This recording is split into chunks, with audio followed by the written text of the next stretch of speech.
Hey guys, I'm just the car guy, and in today's video we're going to go over all of the things that Doug Demuro missed on his Bentley GT review. The first one that I noticed that he missed was actually my favorite thing about this car, the interior wise especially, is the on the dash here. You have a Breitling analog clock. I don't know any other cars that have Breitlings in the dash, especially a car that is this age and currently at this value.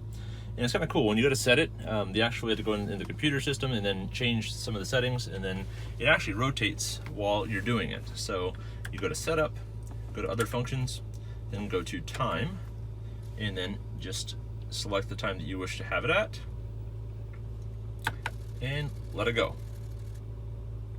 So that was kind of neat. Something a little different, something you don't see in many cars.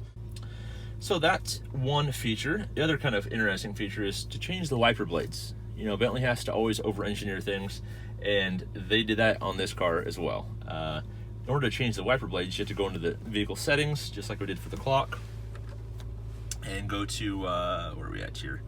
Other functions, maintenance and service, wiper change. What that does is it brings the wipers in the upright position, so you can pull them off and change them.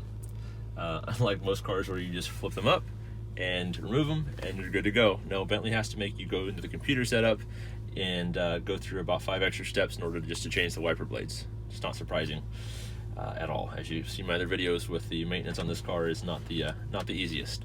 Moving on from there, I've noticed that he didn't cover what I thought was kind of a cool thing. This car has dual pane windows.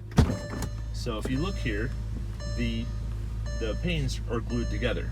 So it's a very quiet car. It rides very, very comfortably, and the dual pane windows help insulate it and also increase the quietness of the ride, or quietness during when you're driving. Some of the other things that I saw that he missed were the overall height adjustments of the car. He did cover the suspension settings, but didn't cover the height adjustment.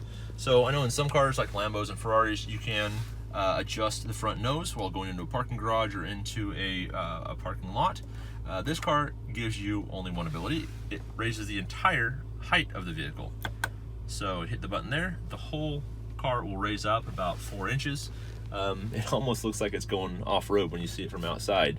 It has air suspension, so it just inflates them and adjusts it, and it'll tell you when the maximum height has been reached. It says highest level reached. It tells you on the dashboard there in case you didn't already know. But I wouldn't recommend driving around with it at the highest setting because it definitely looks like almost like an Audi all-road wagon or something like that with a higher suspension. So that's one thing there. Pretty much covers the majority of the things I thought that he missed. I just thought it was kind of a couple cool quirks of the vehicle that he didn't bother to cover. One thing that he, in the vehicle that he was reviewing, didn't have, this is the Mulliner edition, which is basically means that the interior is a little bit different. The quilting and the stitching on the seats has a diamond pattern, also has the accents around the shifter and around the gauges. So it looks more elaborate. Also has bigger wheels, has 20-inch 3-piece wheels, looks a little bit nicer. So that's the Mulliner spec is what they call it. And it actually, if you get the Breitling watch to go along with a Bentley, actually the bezel of the watch matches the dials in the car, which I think is kind of neat. So I hope you guys enjoyed the video. If you guys have any thoughts or any comments, please leave them in the area below, and be sure to hit the subscribe button and as well as hit the bell for alerts for all future videos. And again, thanks for tuning in.